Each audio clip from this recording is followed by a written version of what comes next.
Hello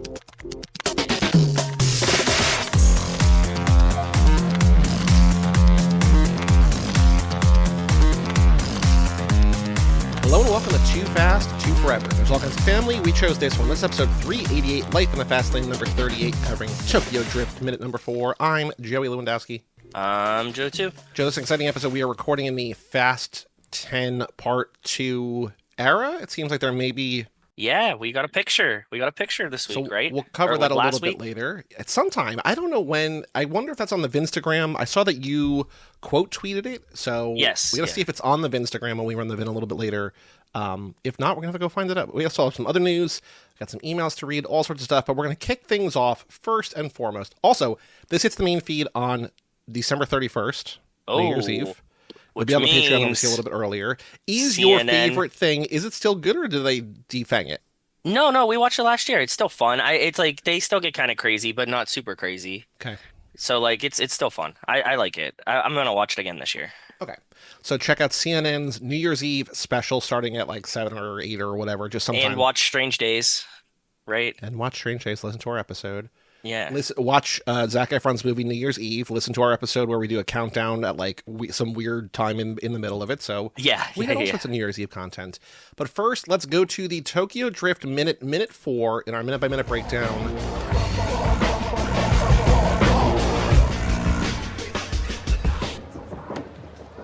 Nice ride. Does the job. What job? Delivering pizzas? It's not the ride. It's the rider. What the hell's that? What? Hey! You talking to my girl? Oh, shit. Here we go. Well, she was just admiring my ride. My grandma's Buick could smoke that piece of shit trailer trash. What about your daddy's Viper? This beast's got 500 horsepower and a Borla exhaust system. It does 0 to 60 in like 4.3 seconds. That's about right. That's about right. Wow. You can read the brochure.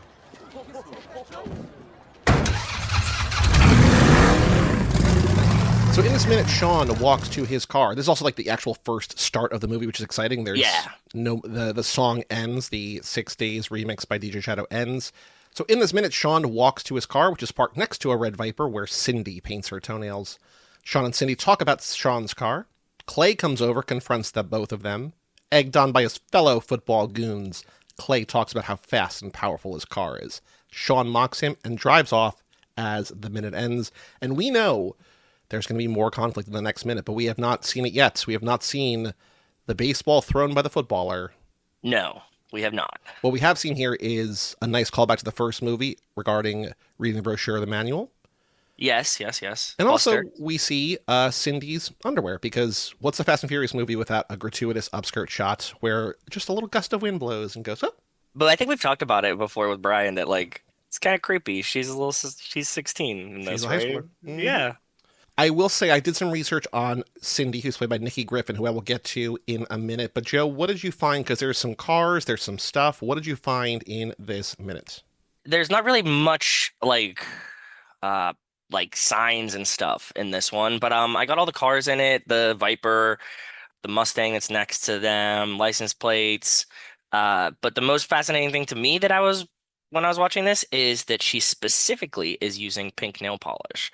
So I thought maybe that might be something we could talk about for the questions. Oh, well, I did have one of my sample questions is what color is her underwear, which is also pink. Oh, when I saw this, I didn't even, I never look at your suggested questions if you have them at the bottom, because I don't want to be like swayed while I'm watching. Mm-hmm. And I was wondering, I was going to ask, like, I wonder if Joey would let us be like, what color is her underwear as we pass? I don't really want to do it, but like, it's a more valid question than other questions we have asked. That's what I mean. I'm like not in even a sexualized way, but like you see them, you know what I mean? So like, what? This movie. Yeah. But I mean, like, I think it's actually a good question because like that's the focal, like the nail polish isn't really like the focal point of this minute. No, correct. No. Where the focal point of this minute, as you're alluding to, crotch shot. Is her underwear, is her downstairs region. Yeah. So I did look up some work, or some background, some research on Nikki Griffin. I just did the IMDb biography and also what she's been in. So she was born in Vicksburg, Mississippi. So we got a Bama boy, we got a Mississippi girl. Mississippi girl, yeah. She lived in Germany with her parents until she lived in Germany with her parents who worked for the U.S. government. And so considering she looks so Aryan, it makes a lot of sense. She's like so white. She was a model until she didn't grow into quote ideal model height. So she was like obviously very pretty, and then growing, and then didn't hit like whatever 5'7", 5'8", 5'10", whatever you're supposed to quote unquote supposed to be. Yeah, I think it's like I know models are supposed to be like really tall, so. She's just sitting in a car. We have no idea what her height is. Although I think it was on, I don't know, it doesn't matter. I'm not opening up her IMDb again. I don't want to be put on a list.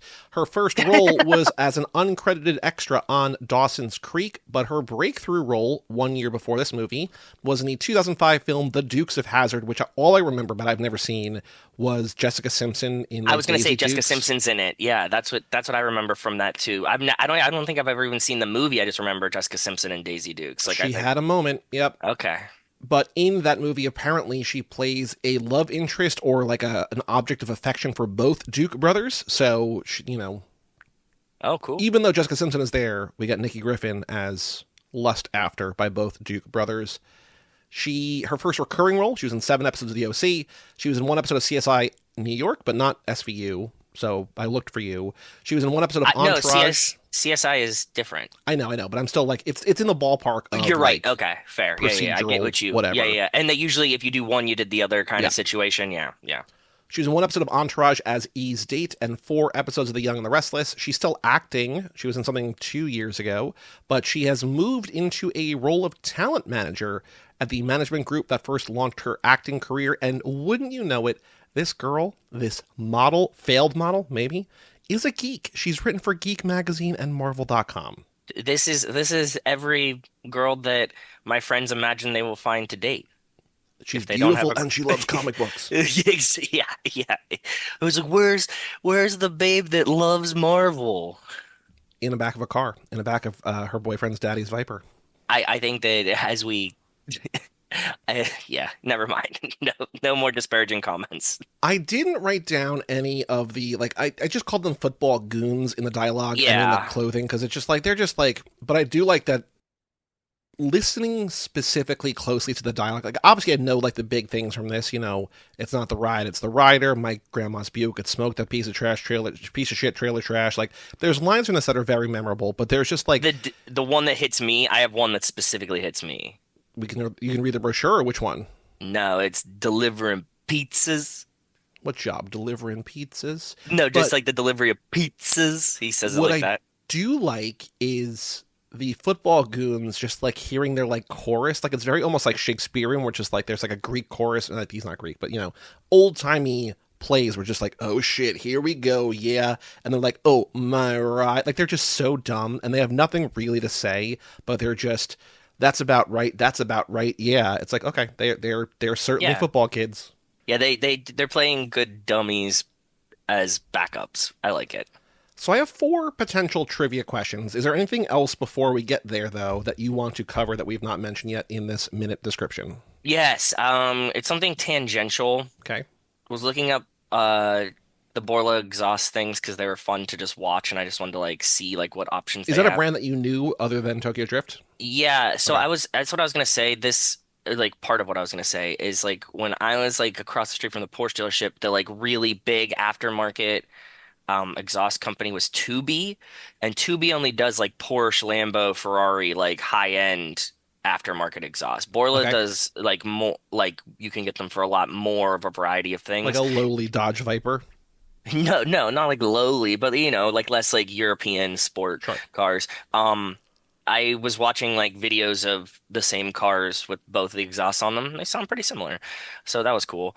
But the thing I wanted to point out that I know that you probably have never seen before is there's a very famous Dodge Viper Craigslist ad about a guy selling a Dodge Viper. Oh, no, I've not seen that. Okay, so it's really, really fun. I found an article on bangshift.com that is about it. I was gonna put it in the document. What do you think?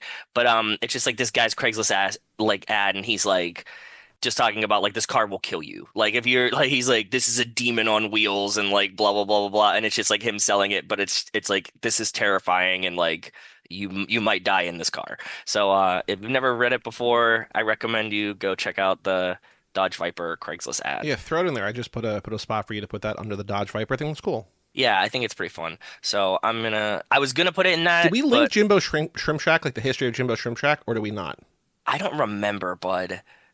Yeah, so when you get a minute, give this a little peek there because I think it's pretty fun. Cool. It's a little bit longer than normal. Like it's like long for a Craigslist ad, but not that long. So enjoy. Well, you don't get memorable by being short.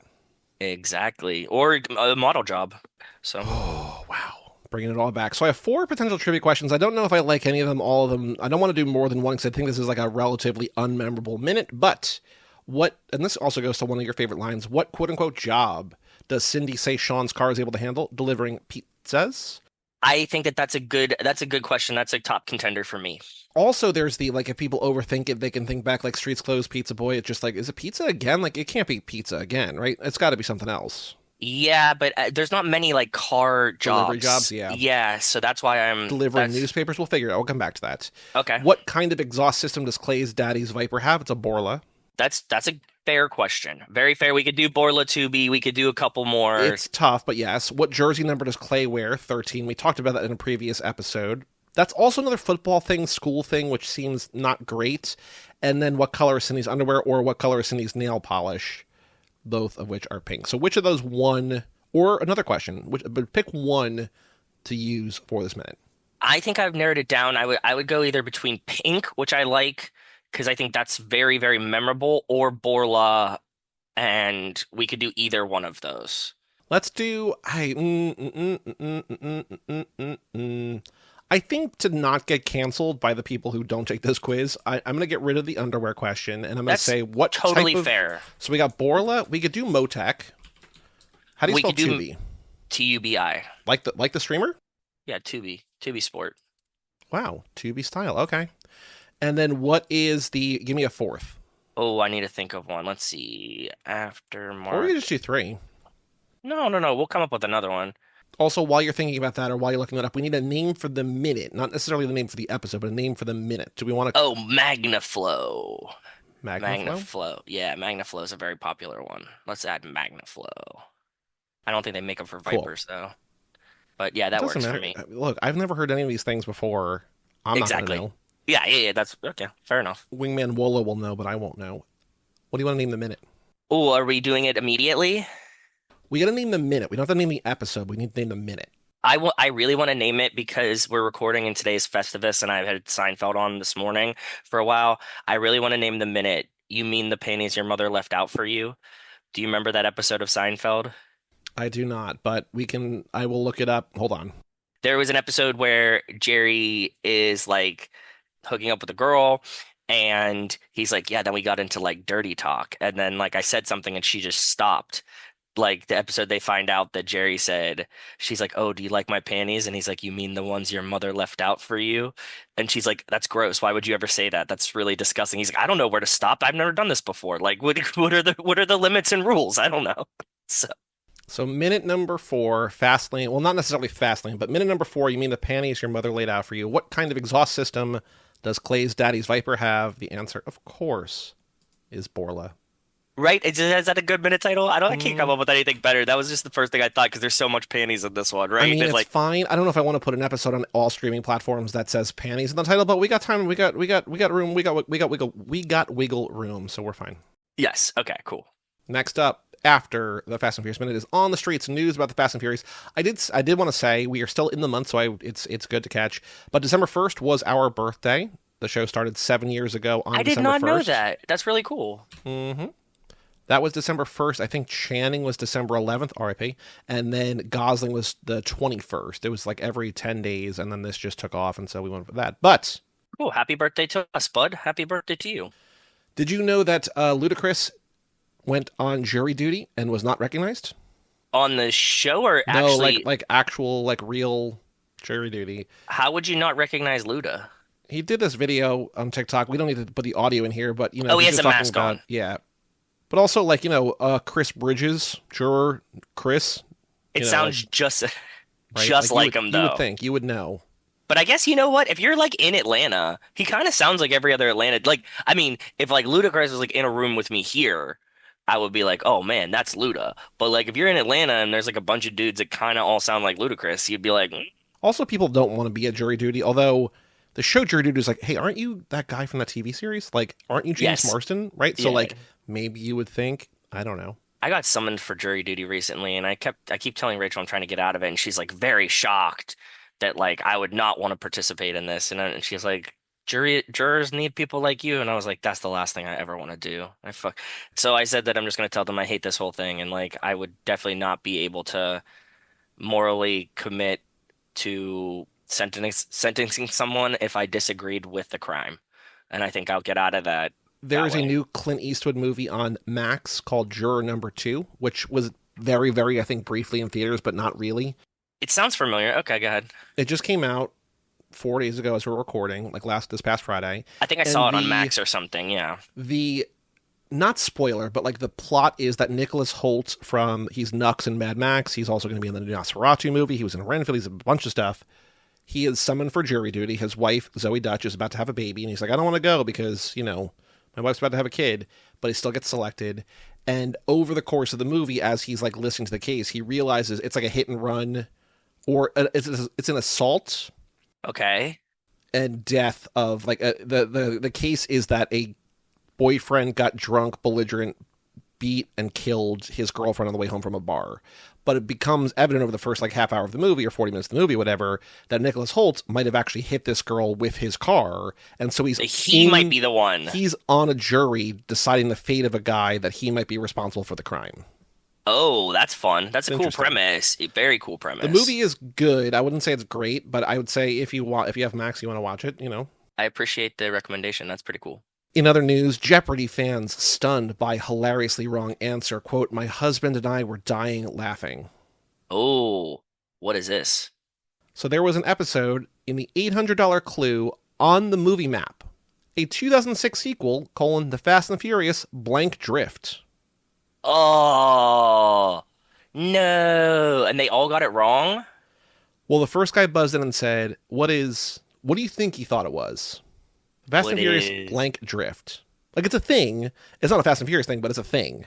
Slow drift? I don't Mm-mm. know. Ice drift? You're Glacial not, drift? you're getting kind of closer. What is it? Continental drift. Somebody said, what is continental? Oh. And then there's apparently a whole like Reddit thread of people like dunking on this guy. But look, if Vin Diesel can drive a car fast enough to like make the earth move, continental drift. Oh, that's a good point, Joey. Like, if we just had enough torque, we could probably Mhm. push Pangea back together, right? Mm-hmm. That would be cool. One other news bit that I saw was Vin Diesel says there are, quote, more familiar faces at the Red Sea Film Festival opening night, quote, than award shows in America while picking up career tribute. So he was in Saudi Arabia and he got like a career achievement Oscar. He's just like, I got more friends here than in America. It's just like, what are you saying? Like, I don't know. Vin said this? Yeah. That's weird. There might be more familiar faces here than in some shows in America. There's warmth in the room.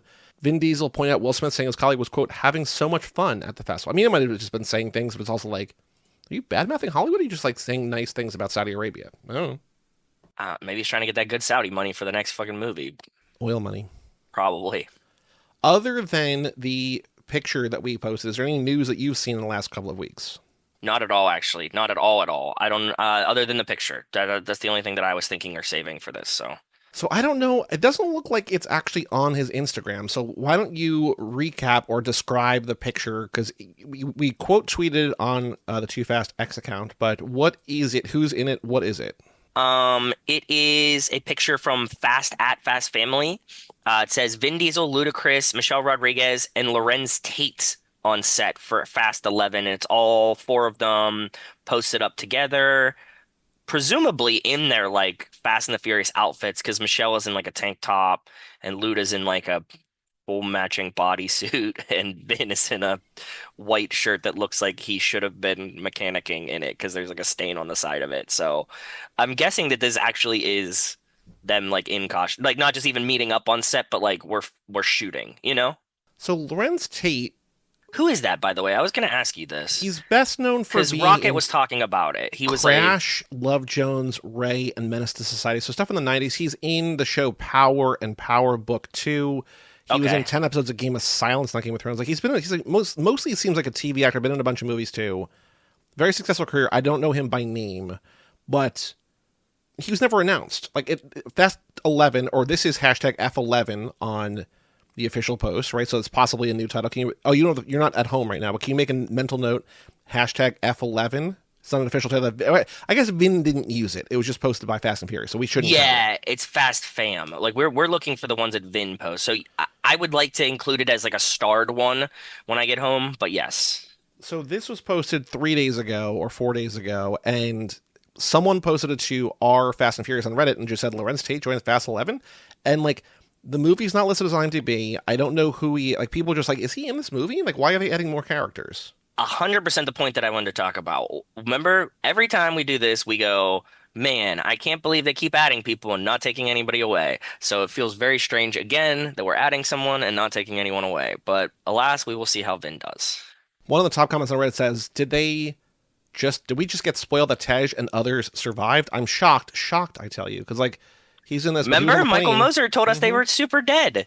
That they totally were dead and there's nobody left. Remember? I mean, there's still a chance that this is a flashback of some kind, but, he's not. They're not going to die in that. Nobody fucking died. No, nobody dies in these movies. That's the whole point. But yeah, apparently Larenz Tate is in Fast 11. They are on set. Apparently shooting. There's a camera in the background, so. Yeah, look, a camera rig in the background too, yeah. There was, and we will get to that, but there was one Instagram post I saw by Vin that his goal is to have the movie out, again, his goal, we'll get to it when we get to the post, for the 25th anniversary, which would be June of 26. So we have a year and a half, which seems like a realistic timeline, assuming there's no, that seems very realistic. Delays. Yeah. No, it's unless there's like pandemic-esque delays is what it is. I think that, but no, because we were wondering, we were thinking there was a possibility they were going to try to get that out this summer coming up, and then we were like, they're not shooting. We also thought that there was going to be a time where we had like Hobbs and Shaw 2 in between, and that also doesn't seem realistic at this point. Just the next movie is F11. So we're going to now run the Vin, since that image was not on the Vin. 2 weeks ago, December 7th, just a couple of kids with dreams, ... at Cristiano, and it's him and Cristiano Ronaldo. That's really cool. And you know what's funny about this is that Cristiano Ronaldo plays in the Saudi league. So this is when he was talking about all the Saudi things. So this is real and recent because that's where Cristiano Ronaldo is. So it would make sense. There's also some like sweat or glisten on Vin's V-neck. Like Cristiano Ronaldo looks very dry, but Vin's got a little glisten on his chest. Yeah, it is. Vin looks like very big. Not fat, just like thick, like his like neck looks muscle. Thicker, than regular for some reason. So I'm resharing now though, like the picture that we just talked about. Like Vin looks thick here too. It's just like he's at like a weird angle, right? Like they all look, like Tej, like and he's getting older. Michelle and Tej. I mean, they're all getting older, but Michelle and Luda look really, really good. Vin looks like he's getting a little bit older recently to me. Yeah. So. Our next running the Vin, once again in Saudi, there's a bunch of pictures here. Long one. Long post, not edited though. Wow, what a week. Started in New York, celebrating my father's 90th birthday with all his New York Thespians, family and friends. What? Then did some early filming of that infamous New York detective, which is Kojak. Then made my way to the Red Sea Film Festival where I was honored with, quote, the Iconic Characters Award. So humbled and grateful. Seeing everyone was so great, new friends and old, even reconnecting with Michelle Yeoh. Such a special soul. Blessed to just being a part. Boy, it's hard to read like. Just Vin stream of consciousness, I know. Blessed to just being a part of such a multicultural and diverse festival, ... As you know, my whole film career began at the Cannes Film Festival in 1995, ... Wow, almost 30 years ago. Then went to see my first soccer-football game in a decade with Mike, Spike, and the Prince. So fun. I need to go to more games. Of course, I had to head back out to that beautiful and magical desert location to grab a few more Furion shots before the end of the year. Haha, all love. I think that we have a contender, bud. I think that we have a contender for title of the week. Which is? All His New York Thespians. All His New York Thespians. Okay. it's like when you giggled and read it, I was like, it's really good. So in this picture, the first picture, we have Michelle Rodriguez, Michelle Yeoh, Vin Diesel, Spike Lee, Cynthia Erivo, Will Smith, Michael Prince, Douglas. This is going to be. Did he say Mike was there too? Who did he say was at Mike, the game? Spike, and the Prince. So it was Michael Douglas, Spike Lee, the Prince, and Vin Diesel at this Saudi Arabian soccer game. So that's Catherine Zeta-Jones. I don't know who this is next to Cynthia Erivo, though. I don't. Maybe Spike's. Dress. Maybe Spike's wife. I would guess. Maybe Spike Lee wife Tanya Lewis Lee. Yeah, maybe that's her. Because definitely not Jada, right? No, Jada. No. Jada and Will are like not together. That's what I mean. That's what I'm saying. So it could be a girlfriend of Will's, but the posing with them around Spike kind of makes it feel like she's with Spike for me. But next picture in the gallery, we've got a picture of a playback monitor of Vin in a beanie. This is the Kojak shoot. So yes, there's that. There's a picture of another playback shoot or another picture of a Red monitor. Sea Film Festival. Yeah. Yep. Not a picture of him on stage, but a picture of a screen of him on stage. Yeah, somebody took it. That's weird. Vin with Michelle Yeoh and Cynthia Erivo. Look like he's FaceTiming someone. Yeah. Maybe his daughter. Maybe a big probably. fan. He's like, look who's. Yeah. That would be pretty smart, right? We got Michael Douglas looking very disinterested. Spike Lee looking straight at the camera. I think the other way around. I think Michael Douglas looked locked into this fucking game. Okay. Yeah. You see what I'm saying? He's like. Mm-hmm.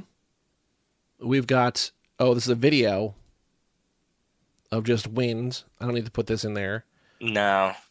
But that's Vin. Is that Vin on the camera? Yeah. It looks like Vin on the camera shooting somebody in. Okay. And interesting. Just a dude in Nikes. Okay. Okay.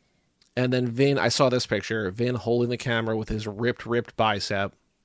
Yeah, this is so like posed perfectly to get like the nice bicep shot while he's holding the camera. Man, what a goop. That one's fun. We've got Happy Birthday at the Rita Moreno and a picture of him kissing her in the movie. Up here in Bear Country, didn't expect wanting video. to wish you the most incredible happy birthday, Rita Moreno.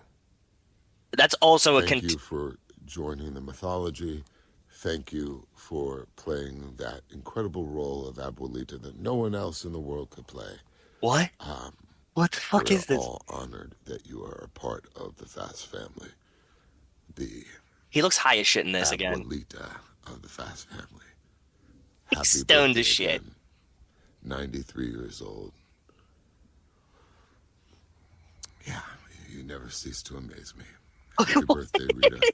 Got the video, bud. Now, and I love you forever.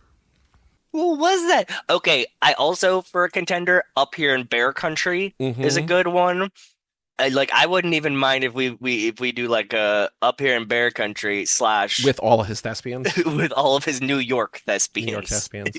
So, like, people commenting saying happy birthday or whatever, people saying she looks 63, and then Rita Moreno herself replies and gets fewer likes than other people, but she does the heart face emoji, the smiling clapping emoji, and then little, like, birthday party emoji, too. So, shout out to Rita Moreno. Also liked by Lisa. Shout out to Lisa for following Vin Diesel on Instagram. Very cool. These majestic mountains inspires one's imagination, ... Even thought of Groot and what his home world might be like, ... Truly blessed to have seen so much of our beautiful planet. Happy holidays to you all. # Groot returns to Planet X. # Flora Colossus. # Marvel. That's edited, so who knows what it really originally was. But it's him just like in a desert with some dunes and some sort of like mountainous crags behind him. I think I figured it out, dude. I think that Vin just smokes a ton of weed, and that a lot of these are just stream of consciousness of him being high. Because, like, look at his eyes in some of these pictures, too. Yeah, that video, the Rita Moreno video, you guys have to go watch it, because he's, like, fully squinted out. And, like, you heard the video, so, like, yeah. And this one, he looks pretty glassy there, too, right? Yeah, so I thought about Groot's home planet. Like, what the fuck are you doing? Well, he's doing something for Marvel, so I don't know. And here's the last one posted 3 days ago, edited 2 days ago. There are so many people that make the films, capital the films, that I have done a reality. Great writers, multiple directors, and the many amazing cast members that bring all this to life. It takes a village. Have a blessed holiday season. Liked by Jordana Brewster and 533,000 others. And this is like, it looks, do you think this is a recent picture or an older picture? I would say in the last 5 years. I don't think it's like a new picture, though. Yeah, I don't think it's his most recent, like as the Ronaldo one, right? Because No. he looks a little different here than he does there. Up here in Bear Country with all his New York Thespians. You mean the panties your mother left out for you? There we go. Okay. That's fun. That was a good one. I like that title. Up It's here in it's the Bear combo. Country. Yep. Mm-hmm. Go. Good running the Vin. I will Good also say running the that Vin. because I'm going away for work, we're doing the next minute, like several days earlier than we normally would. So it might be like a lower Vin running the Vin, but that means that the one He after might be that's Christmas gonna be even excited, too. longer. Well, yeah, he's already had 2 straight Happy Holidays posts in a row. So, Yeah. Joe, is Dwayne Johnson interquel? No. He's busy saving Santa Claus from being kidnapped. Okay. True. Go listen to our Red One episode. Or don't. Yeah, or please. no, I mean, listen to the episode, just don't watch the movie. We have a Patreon page, toofast2forever.com. Shout out to Nick Burris, Alex Ellen, Justin Kleinman, Brian Rodriguez of High School Ooh. Slumber Party, Wes Hampton, Jerry Robinson, Dan the Duke, Hayden, Renato DiDonato, Michael McGann, Lane Middleton, Lindsay Lewandowski, Nate Milton of the Kings of Sports, Jason Rainey, Tom Price, Mike Gallagher, Josh Buckley of Whole Lot of Wolves, Yep. Michael Moser, Christian Larson, Tara Newone, Aaron Willows, Natalie Absolute, Randy Carter, Josh Goularm, Alex Walsh, Josh Luther, and Jessica Collins, a.k.a. Montez. As we're recording this today, on Monday the 23rd, Patreon just got a bonus episode of The Hunt for Red October. Every 2 weeks, they get a bonus episode every Monday, like every 2 Mondays. So every 2 weeks. I was saying every 2 weeks, every Monday, but that's not right. Every 2 weeks, they get a bonus episode. They get early access to every episode. You also get swag and merchandise, our undying love and affection. All that and more. Yep. toofast2forever.com. We also have an email address, family@cageclub.me. And Joe, I will say, I teased it last time, since we last recorded one of these, we have sold, somehow, How many? 7 George Pickens shirts. Fucking A. My man GP, hopefully, as announced today, he was limited in virtual practice because we're on a very, very short week. The Steelers play on Christmas Day. So hopefully he is available for the game against the Chiefs on Christmas Day. But you will know whether or not he was and if we won or lost by the time this comes out. So I want to show you, what? and again, this is not bragging because, again, we make almost no money on this. Yeah. Here's our TeePublic. Breakdown. Sold 119 items. Okay. And I don't know. Can I see? how many of them are George Pickens shirts? Is that what you're trying to figure out? 60. We sold 60 of them. 60 George Pickens shirts. A shirt we made only because For you wanted one. For me, yes. I was just, again, telling this story to someone the other day that, like, I forget who it was, but I was just talking about this. Maybe it was Rachel's cousins here, but incredible. Incredible. Thank you guys. I don't think any of you guys are buying this George Pickens shirt, No, but I don't think so. Our most popular with good understanding is the Patreon, the new logo, the Too Fast, Too Forever with the yeah, car the good from Too one. Fast. Yeah. And then we have Cha Cha Cha, and then the Letty and Me and Suki and Ramsey. I love that shirt. I wear that Justice one a is lot. Coming, a shirt that I completely forgot that I made. Every time I find it in my drawer, and then the original logo, not getting a lot of love, but that's okay. The original logo doesn't really translate well to shirts. It doesn't. Justice is Coming is very specific and dumb, but it's pretty good. Yeah. George Pickens. George Pickens, 60 of them though. Half of our shirts. I mean, Yep. and also probably since we made that, 60 of our, like, I don't know, 70 sales. You know what I mean? It's Yes. just like, yeah. it's all we ever get. Overwhelming. We also got an email from YouTube, our year in review. We had, why I say this is, do you want to guess what our top video was? You'll never guess it because it was an episode from years ago. No, what is our top video? For some reason, Into the Blue. Maybe people thinking, hey, is this Jessica Alba naked in the ocean? Even though she's not in the picture, it's just Paul Walker underwater. 395 hours watched. So people are watching that. 395 hours of Into the Blue watched?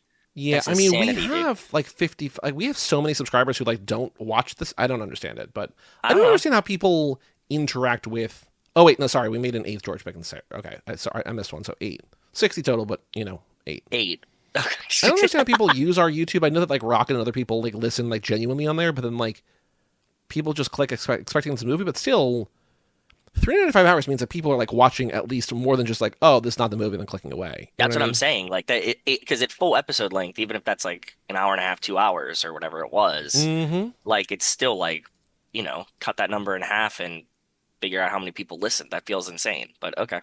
We had a couple Patreon comments. Randy commenting when we were talking about this is, I think, also a Patreon episode, but he says, I'm down to be on any podcast you want me to be on. You don't even have to ask. Just tell me when you need me. Because I was talking about he directed a movie. If you don't know, if you haven't heard in the Patreon episodes, he directed a movie starring Denise Richards. We're like, we got to do that for either our show or High School Summer Party. Yes. Yeah. And so obviously. he's down. Awesome. Very cool. Thank you, Randy. That sounds wonderful. And we would love to do that for sure. For sure. And then we talked about on the last episode that we did, which is coming out tomorrow, which I don't remember what it is. What's our episode tomorrow? Oh, Red One, The Doy. Randy says, you guys should definitely check out Fly Me to the Moon, that Channing Tatum Scarlett Johansson movie. It was much better than I expected. So, I mean, I will at some point. I would like to, especially if we get there. I feel like multiple people have mentioned this to me recently. So very strange, but you're not alone in this, Randy. I think somebody else recently was telling me that they watched it and found it enjoyable as well.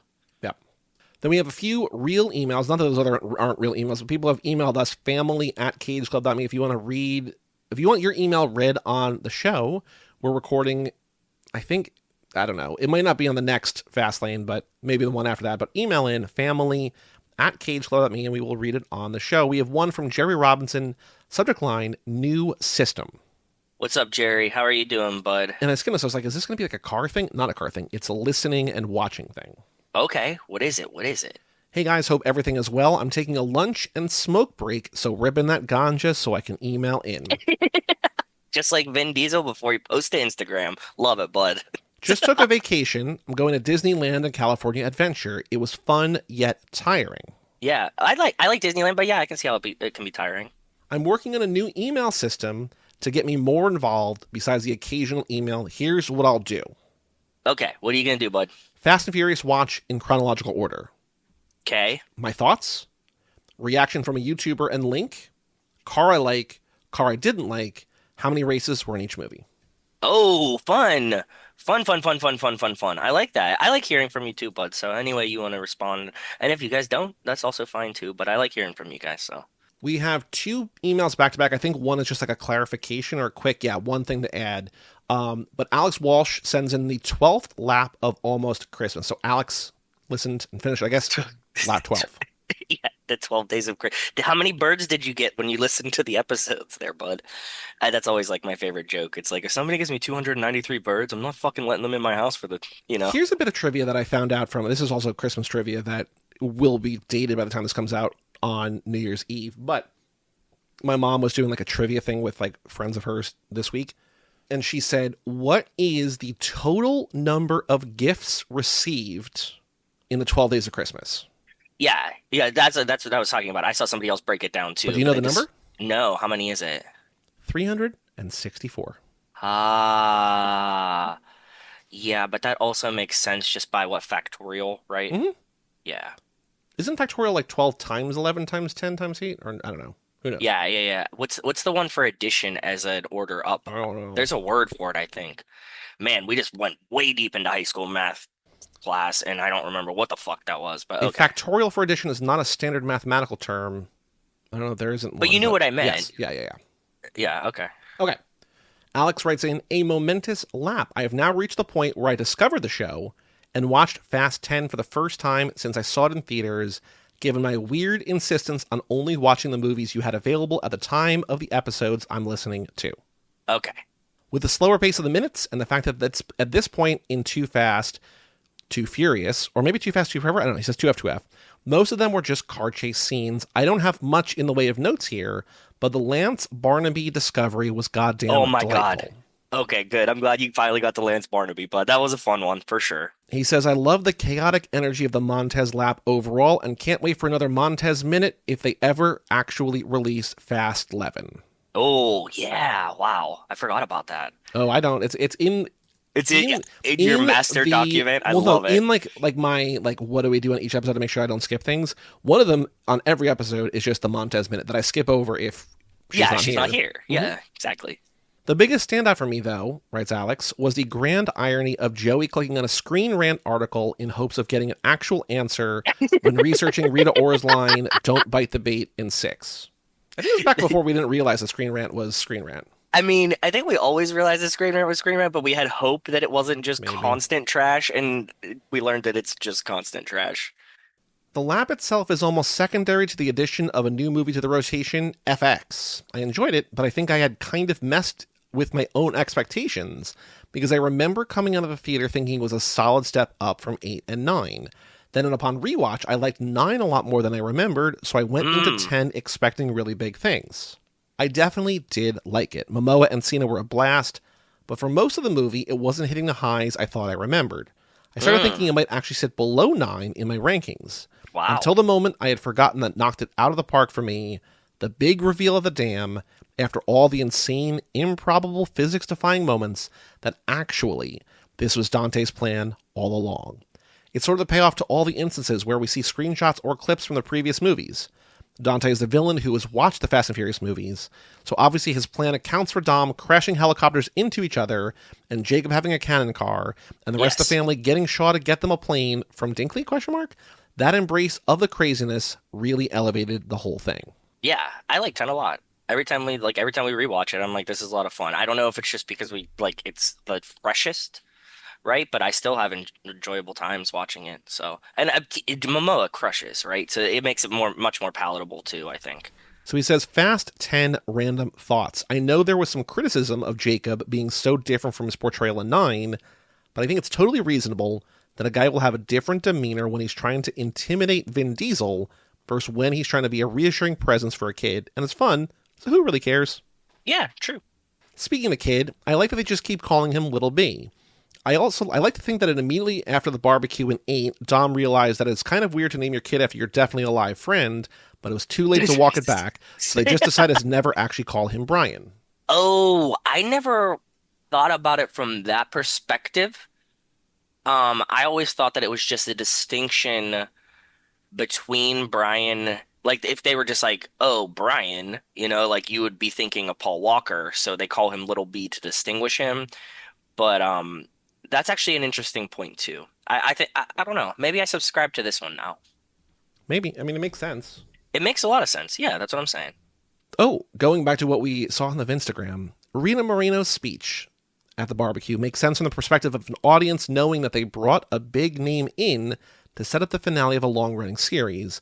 But as a thing for your grandmother to just show up and say out of context, it's kind of wild.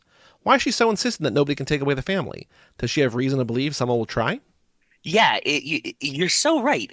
Contextually, like, that seems like it fits the movie, but like if your grandma showed up and she was like, "You're all gonna die soon," you'd be like, "What the fuck is grandma on today?" Like, yeah. Grandma, are you okay? Yeah, grandma, are you just feeling a little like you feeling the heat of mortality this morning or something?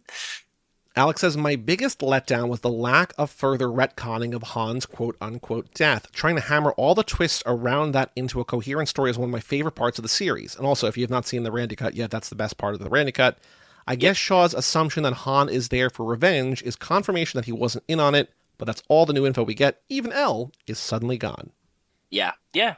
I was so excited for the return of Wells' emails in the Fast 10 reaction episode. The whole set of characters around the show has become part of the experience of the series for me. I don't know how people can fully appreciate the Fast saga while remaining unaware of Wes and Wells and Nate Milton of the Kings of Sports, and so on.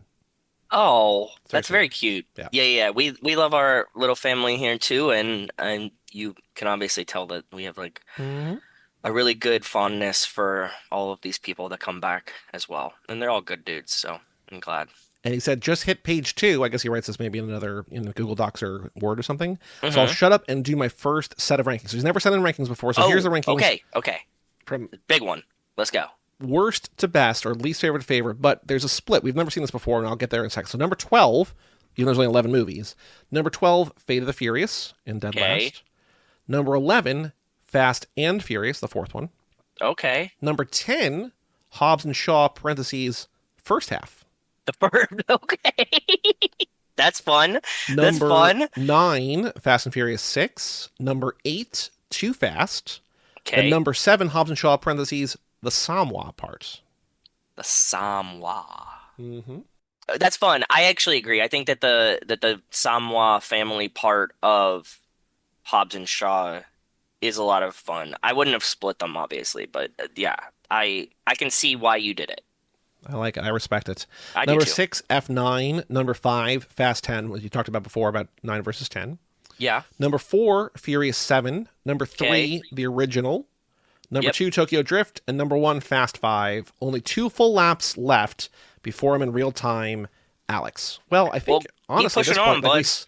sort of slowed down. I mean, there's more, because the episode, we also added in, I'll say, like, they're easier to catch up, but, like, now there's more episodes per lap, so I don't know. You're getting there, though. You're getting there. It's a valiant effort, brother, and I appreciate you writing in. Thank you, Alex. That was a fun email, bud. Definitely listening to more than we're recording, so, but I don't know if Alex has started listening to the Patreon episodes. There's like 80 of those or something, too, right? You know what I mean? So. Oh, yeah. Yeah, true. And then Alex followed up and said, I forgot to add that you guys topped my Pocket Casts year-end recap. Apparently I spent 46 days listening to podcasts in 2024. That's so much time. Bro, that fucking Spotify, like, year wrap-up thing that we got for the podcast, mind-boggling. I don't know how you guys are doing it, but appreciate you all. So Says, and the largest chunk of that was with family, so I'm going to share the screen right now of what he said. Number 1 was Too Fast. Then he's got some history podcasts, some gaming podcasts, Ooh, and then a New that's York Times fun. op-ed show. So, but we're That's number 1 very at the very fun. top here. Too Fast to Forever. Which is very sweet. I still never ever believe when that actually happens. So you guys are mind-blowing to me. I'm trying to see, because my player, Overcast, added finally that same kind of year-end recap like he hasn't had in the past. So I had 536 hours divided by 24. I had 22 days, and I listened to a shitload of podcasts. So Alex listened to a fuck ton of... Alex listened to twice as much as I did, which honestly, just respect. Yeah, seriously, brother. You're crushing. But also, I guess if you factor in like the episodes I recorded, then maybe it's not another 500 hours. What have I done? What have we done? We probably did about 75 episodes this year, and then I did That would make sense. maybe That's 30 awesome. or so with Bob. It's a ton. It's a ton, dude. But yeah, still, respect. Alex killing it. Crushing. We have one more email. He's written in before. Jeff Collar. Subject line. What's up, Jeff? Unexpected fast connection. Or Jeffrey, maybe. Jeffrey. Sounds Jeffrey.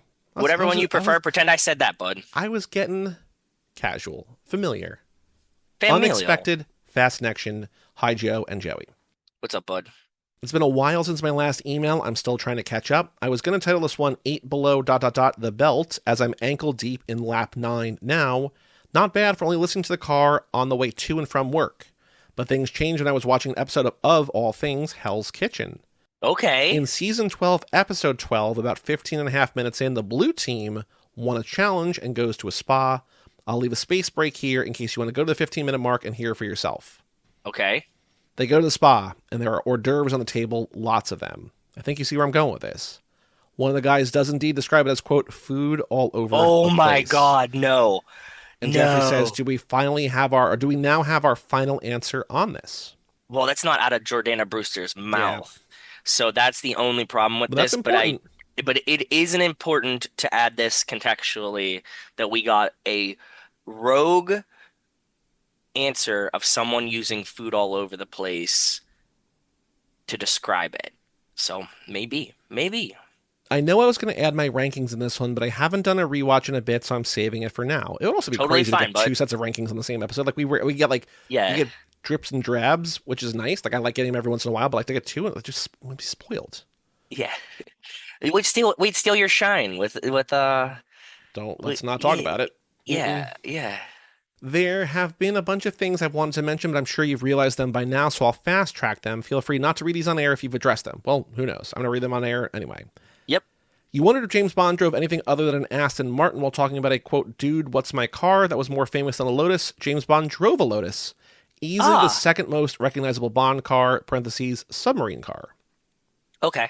You also wanted to know in Spy Racers why you hadn't seen auto-inflating tires before. It's also in a Bond movie, Tomorrow Never Dies. Oh, that makes sense. Okay. Last one here isn't a fast connection, but I think it's neat. It also, it's remarkable to me how little we talk about Bond on here. I mean, I'm not a Bond guy. I don't think you're really a Bond guy, but like I've watched them, but it's not. Yeah, you were watching Bond for a while, right? Didn't you watch through them like recently, within a the past couple years couple ago, years? I watched everyone. Yeah. Yeah, that's what I thought.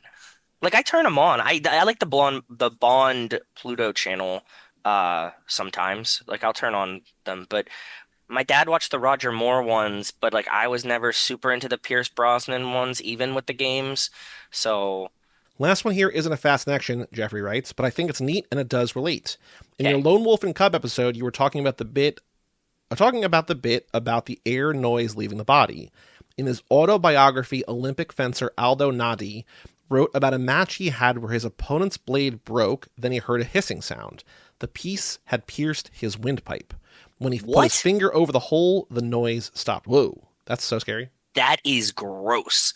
That is like huge fear of mine. Wow. Okay. Bless. I hope he was okay. I think you could probably heal that up. They could probably fix that. I mean, like to do like the tracheotomy, like you literally slice That's what the I mean. windpipe, right? Yeah, So- yeah. That's what I'm saying. Anyway, that's all for now. I'll write it in eventually. Jeffrey, P.S. Painted on My Heart from Gone in 60 Seconds is by The Cult, not The Cure. Yep. Just had to say it. Oh, fuck. Yeah, you're right, bud. Sorry. Just know that whatever Joe says is like in the ballpark of correct. Rachel says this all the time too. I'll get us most of the way there, usually. But Like most of the way. but You'll be around what is closely right, but never fully factual. no. And that's all the emails. That's a great email bag. If you want to email in That's a great email bag. at cageclub.me, we'll read it either in the next episode if you get it in like I don't know immediately, or the next one after that. But family at cageclub.me. Joe, extracurricular activities. What have you been up to since we last recorded one of these lives in the Fastlane? We have been getting ready because I came to Delaware to visit my in-laws for Christmas again after we were just here for Thanksgiving. Rachel's aunt and uncle and cousins from the other side of the country are visiting, and I have my two very small nephews here. I was just spending the morning watching 1987's Teenage Mutant Ninja Turtles, which was very well loved. He's like 3, like the older one's like 3, and he's like super into Ninja Turtles right now. So and he's, he like is like, I like Ninja Turtles, and I'm like, who's your favorite? And like knowing all the characters and stuff, he was just mind-bogglingly impressed that he didn't need to teach me Ninja Turtles, that they just also existed in my brain. So it was a cute little revelation the past couple days. Also, we got down here a couple days ago, and then I went to Baltimore to go visit my buddy and to go to the Steelers-Baltimore Ravens game. Had you been M&T before or no? I have been to M&T before for their second worst loss in like the past whatever years to the Ravens. This was their first like worstest loss to the Ravens in the past a decade or something like that, and I was at both of the last two. Sweet. In M&T, yeah. But I mean, it was an away game. The Ravens needed to play to have a shot to win the AFC North. I got to see Luai and his brother-in-law, who I also know from back home in Pittsburgh. And we were in like a nice little pocket of Steelers fans. I actually had like 4 in front of me, 2 behind me, us 4. There was a couple around, like it wasn't very packed with Steelers fans like the Falcons game, but definitely like a bunch there. And I like to be honest, like I know this is gonna sound so lame, but I like the Baltimore Ravens fans, and the Steelers and Ravens kind of have like respect for each other. So it's never like a threatening environment. You know what I mean? Like we always talk about like, we were talking about in the Discord, like Philadelphia is like terrifying, right? Like they're like might try to punch you from behind. Like whereas like in Baltimore, like, people will yell at us behind us in the seats, but like Rachel doesn't feel scared because she was with us too. So it was good. I had a great time, and now I'm just waiting to make it through Christmas and head back home. What have you been up to, bud? You did a lot of stuff. In between, yeah. After we recorded, because we recorded that last one a little bit early, because I went to Vancouver with my sister to see Taylor Swift and the Eras tour. So we saw because it was the final stop on the 2 nights. Did you see the last night or the night before the last night? It was 3 nights. It was 3. So we saw it on the first of the 3 nights. Okay. But so the thing was, and like I don't care about this at all. My sister's super into it. A lot of Swifties are into it. But like every night there's like this like fan made, for lack of a better phrase, guessing game of like what outfit she's gonna wear, what secret song she's gonna play, blah blah blah, whatever. Sure. Bingo. Taylor Swift bingo card. And so they play that. It's called Masterminds with the song lyric, whatever. But she was filming something because she'd filmed the Eras Tour last year, but there's like it's a new thing because a new set, whatever. Eras Tour Part 2 video release, probably. Well, she had a new album come out in the middle, so this is a different show than what we saw. Yeah. Yes. So she recorded that, so she wore the same outfit. So my sister was like bummed about that. The funny thing though about, you're not gonna think this is funny. You might think it's a nice coincidence. It was not funny, but there's a song she wrote on her first album, I think, for her mom, called "The Best Day Ever," and it's about how she just loves her mom and how she had like the best day, and all she wants to do is like spend time with her mom. And so when we saw her in Philly last year, we saw her on Mother's Day, and she played the song for her mom. Okay, and then as the tour went on, because the secret song she would play. Most of the show is identical, other than the outfits, which whatever. But like most of the songs are the same. But she plays this 2-song secret set toward the end, which is 1 song on guitar, 1 on piano. There's no dancers, there's no band, it's just her. And as the tour went on, she was doing more mashups because she's like, I have so many songs I want to play, and like they go well together, or whatever. And so we saw a mashup of one of my favorite songs, Wonderland, with another song that she did. But then the second song she did, she mashed up The Best Day Ever. Again, she did 149 shows on this tour, and she played that song twice. And you were at both of them? And so we saw both of them. That is fun. And we're just like, what? Cute coincidence. She mashed it up with another thing, but like her mom's always there because her mom's her manager, and so she's always just like around. But it's like, what are the fucking chances that you pick these 2 nights? Would you have rather have seen different songs, or do you find the coincidence cute enough for you to not be upset nice, about? And the mashup was nice, but it just also just like, what? Like, what are the odds? Like, she's got, maybe 150 or 200 songs or whatever, so like she plays 40 of them every night, but then she cycles through the rest and just like, oh no, the one that we saw before we saw it would have been really weird if she like did the same, but I'm sure she knows like, oh, I can't do this other one too because whatever. But so it's a lot of fun. Vancouver's a smaller. Have you been to Vancouver? No, never been.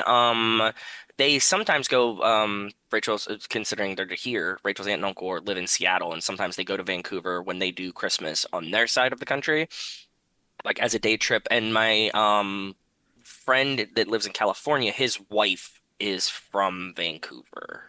Vancouver is a smaller city than I thought it was going to be. Not that I thought it was going to be huge. Yeah, I can imagine that. But like, Montreal's not huge either. You know what I mean? Like whenever I go to Montreal, I haven't been to Montreal. I've been to Toronto, it's not huge. But like, I just thought because they shoot Toronto for New York to save money, they typically shoot, or they have shot Vancouver for LA. It doesn't feel like LA. It's also not big. Like, it was very strange. Like, it was nice, but what was also like super strange to me is because like, the stadium she played at whatever soccer team, football team plays in Vancouver. So, it holds like 50 or 60,000 people or whatever. And so she has 3 nights of shows. But like literally everywhere we went, the only people we saw were there for the show. And I'm like, what is the city like when she's not there? Like, she played New Jersey. She didn't play New York City. But like, even if she's playing New York City, you see people in Taylor Swift shirts, but like, it's still New York, right? Like, this was every that's a restaurant, everywhere we ate, every table was Swifties. We went to this like Christmas Village thing where, because like you got that ornaments or whatever. Yeah. I love Christmas. I love Christmas. Everyone there was Swifties. I'm just like, where are the people who live here? Like, what do you like? Maybe did they evacuate? They could evacuate it. I don't know. There's sometimes like stuff happens in Pittsburgh where we'd be like, I need to get the fuck out of the city for this. You know what I mean? Like, it happens. It's very strange, but I'm just like, because everyone was, obviously like moms and daughters or whatever, but like everyone's wearing the shirts or whatever. Just like everybody's here for the thing. And she's like, this is okay. I have a question for you. Yeah. Much like when you're going to a sporting event and like some people go and they're like, you know what? I just go and tailgate. I don't even go to the game. Do you think people do that for the Taylor Swift concert? Do you think there's chicks that just like we just go around on tour with her, but like we don't buy tickets to go in. We just like hang out in the vibe. In Philly and in one other city, like they had like, I don't know if it was tens of thousands, but like thousands of people outside the stadium singing along. Like, not everywhere, but Philly was one for sure, and one other place had like, I saw a video at one point. Traffic issues because of that. When I said like, I think I know the answer to this. I saw a video of like one set of girls on like a picnic blanket when she was touring in the summer, and they were like watching from outside of the arena. Well, so there was also for the first time all tour, and people think it's because they were filming it maybe for the documentary or whatever. Beyonce did this, but Taylor hadn't done it. But like the stage is long, and like there's like all sorts of like floor sitting around, but like there's zero visibility behind. Like there's Yes, seats yeah. that she like blocks off in every stadium. But this time, for the first time ever all tour, she sold those tickets for $13. Like it was just like super like dirt cheap, just like get in there. And people thought she did that maybe because like they were filming, they want like a full stadium as opposed to like just. Makes sense. Makes genius sense, yeah. But like if you can get one of those, like people were also trying to sell those for like thousands. It's just, you know, crazy like scalpers or whatever. But like I don't know. I guess that's like better. But like I don't know if I wouldn't want to. I wouldn't want to be in the want to not see it. I wouldn't want to be outside and not see it. But I also like had the privilege of being able to see it. Like if you couldn't afford to buy a ticket, you couldn't get a ticket or whatever, you still be a part of the experience. Like it's cool, but like that's not for me. But I don't know. I feel you. Yeah. I mean, we're older too. You know what I mean? Yes. I think 20-year-old me versus Sure 30-year-old me would. I said this because when we went to the Steelers game, we like sit in the lower bowl now and shit like that. And like when we do like near the aisle, good seats, like I'm just like there's a cost of convenience for me as I get older, right? Like I'm like I would rather do one thing well than 15 tour dates at $13 seats where I can't see. Right. We did Seattle on Sunday, which was cool because I had been to Seattle last year when I went out there for a concert, and so I was able to bring my sister around. Like it was kind of like a greatest hits kind of quick thing, but cool. Like we did Pike's Place and we did this really good cake shop that I loved, and that was right next to this brewery that I told you about that you knew about, which was great. And Great, really good... Great Nation, Great Notion, Great Nation. Something like that. And then we also had really good Asian food for dinner. So like that was cool to be like, hey, like I've been here, like let's go, like just do a couple things really quick before we wake up at 4:00 to fly home. Because like I got a round trip flight to Seattle for like $400. Like to fly into Vancouver, not nonstop, was like $1,300 something. I'm just like, I'm gonna fly in, rent a car for under $200, drive up, drive back, like it's fine. Like it's a 2.5 hour drive. Plus you get to see a different city too. It's cool. Exactly. I like and we had a car in the city. Like it was so worth it. So we did a day in Seattle, which was cool. And then last weekend, I was down in Texas for Christmas because I'm spending Christmas with Margaret's family. So we did like an early Christmas / birthday thing with my family. It was very nice down there. Very so cool. Margaret and I went Very down. Cool. We didn't go anywhere. We just like stayed at home and ate. Like we went out to like eat or whatever, but like we didn't like spend time in Austin or whatever. So we just did Christmassy things, which was nice. And then this past weekend, because we had 3 weekends in between, Margaret took me out for what she planned for her birthday. So we did a day in Philly, so went to a couple of museums, had a really good fried chicken dinner, which I picked, and then also had a really good breakfast. When is Margaret's birthday? September. Okay. And we had breakfast at a place called Cafe La Mode, which is like this Mediterranean or Middle Eastern infused brunch place, which was incredible. Like she loved it. She'd been there a bunch of times, and my friend Matt, who lives near Philly, he and his wife also love it.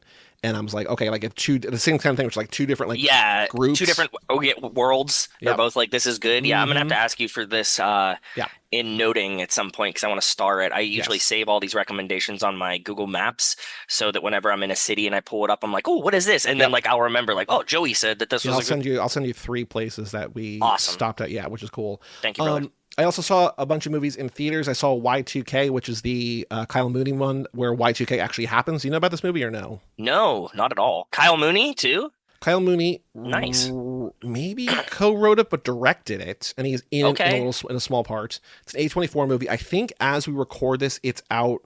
That's a good idea. You just pitched tomorrow? me. You just pitched me that I can probably put on Brigsby Bear at some point this weekend. There you go. Well, this is also like if they like that. I mean? Like this is also so. I think it's streaming tomorrow, which by the time anybody hears this, it'll be out now. I don't think it's gonna be free, but I think you can rent it.